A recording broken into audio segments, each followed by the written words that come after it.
Hey guys, well it's time for another Out of Breath Arm Sore Packer Minute, the show where I walk around the neighborhood talking about the Packers. Actually, it's a little bit like talking about the Packers and playing the game of Frogger at the same time.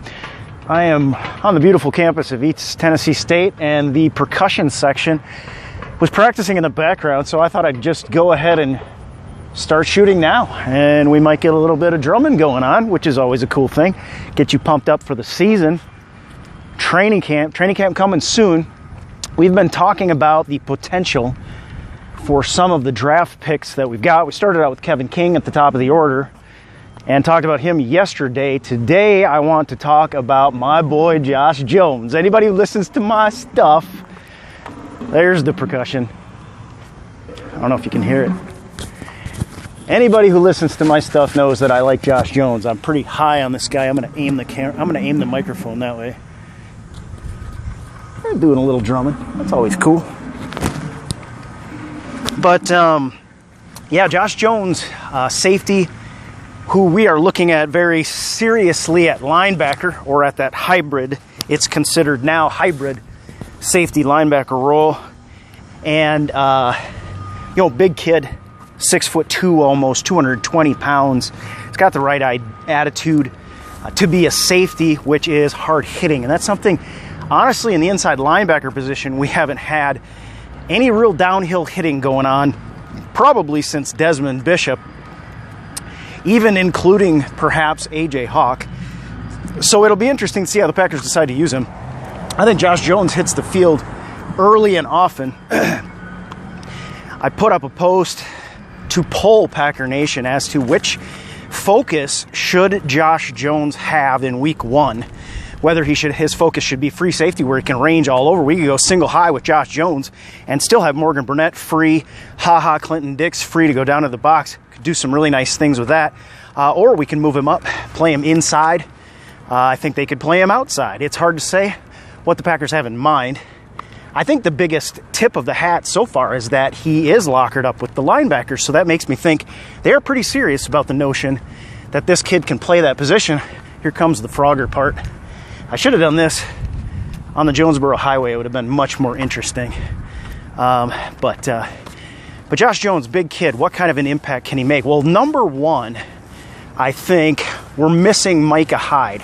So I think number one, Josh Jones can come in and possibly be, I'm going to switch the camera around, hopefully not drop it, possibly be a partial replacement for Hyde, left in free agency to the Buffalo Bills.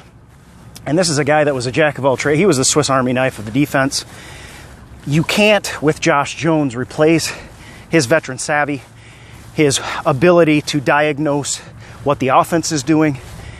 But you can replace that, perhaps, with 4.4 speed, with a little bit extra height, a little bit extra deflection range when it comes to, and with the heavy hitting mentality. And Hyde was good at getting to the quarterback in his own right too. He just wasn't so fast.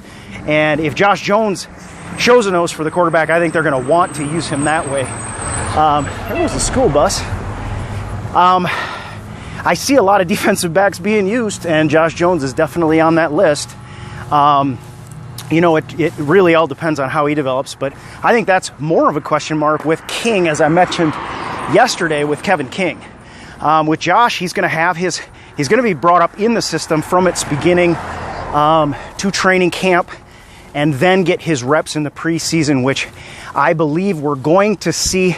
To some extent, I kind of read the tea leaves to that. I believe that the reps we see Josh Jones take the most may very well be at a sort of linebacker position, really feeling him out as to whether he can handle all the responsibilities that he may not be so familiar with. And if they give him all the reps there, or many of the reps there, he's going to have to get some reps at safety as well. I think they're going to feel him out and see what they've got.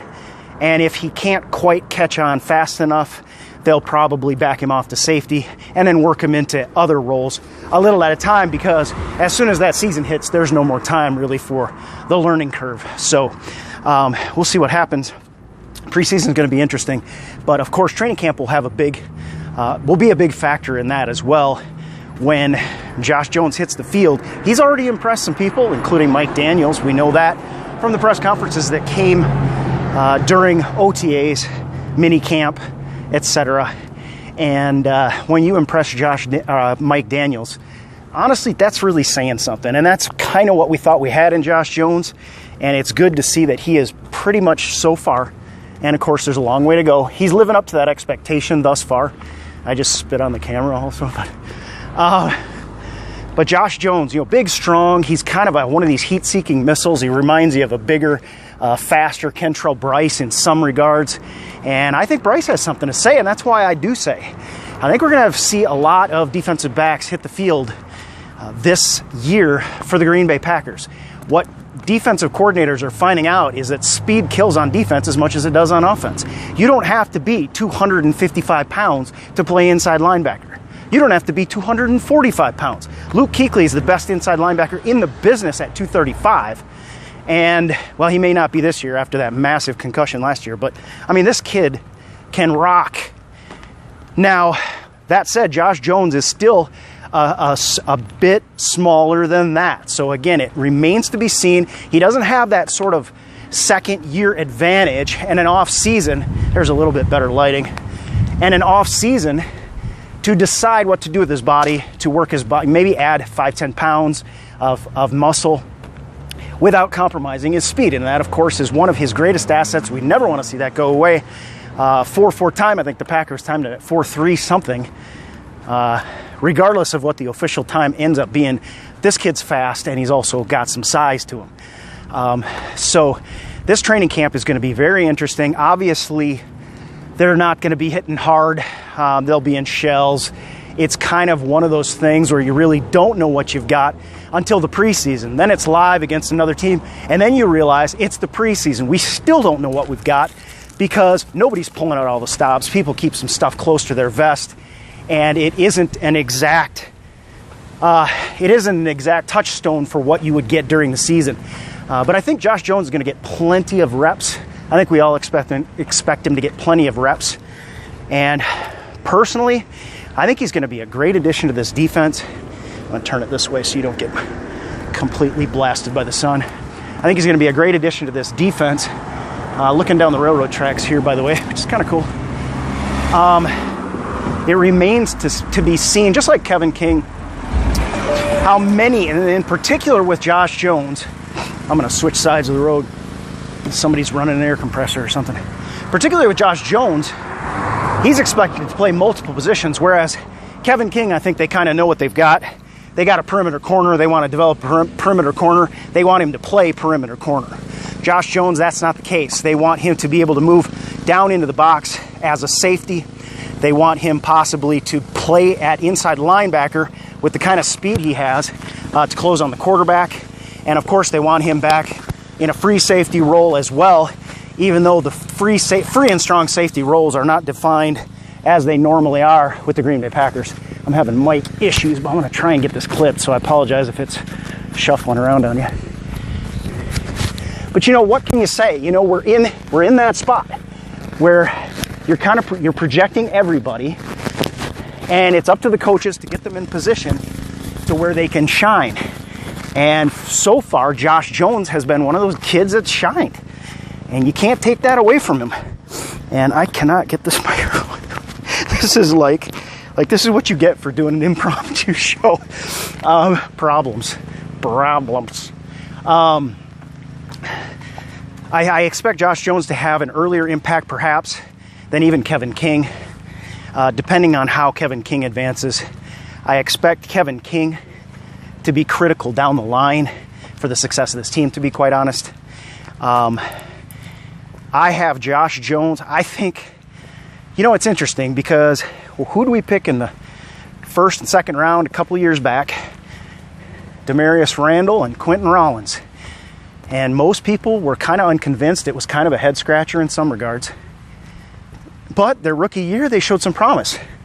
We thought, man, doggone it, Ted Thompson, he knew what he was doing. He knew him better than we did. And their second year, not so good. We'll see what happens with Randall and Rollins in terms of them getting healthy and having a chance to play healthy for a change, which is always an advantage, and hopefully stay healthy. But then we come to this year what do?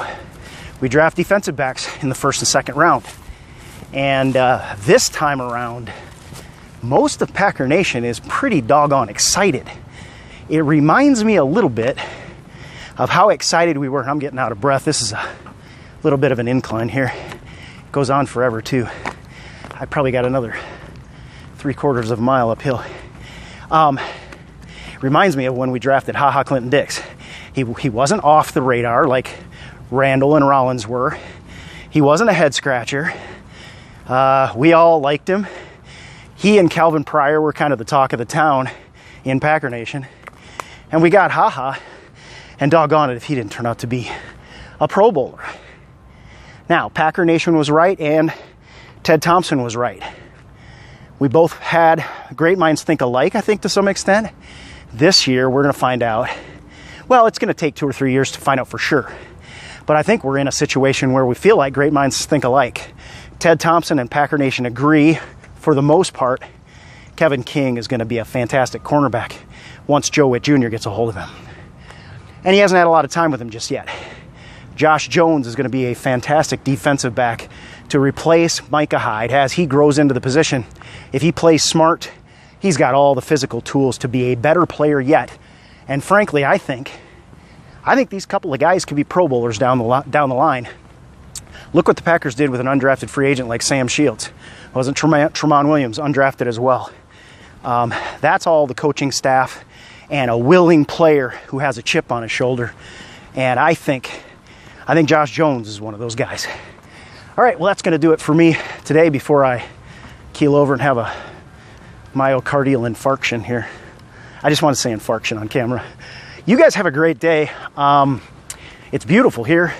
I hope you're enjoying the summer. Try to enjoy it. I hope we can help you through the pre-training camp doldrums with an out-of-breath Armstrong Packer minute from time to time. And hey, take a walk. It's good for you. It'll clear the head, and it'll help you think better about your Packers. Go Pack.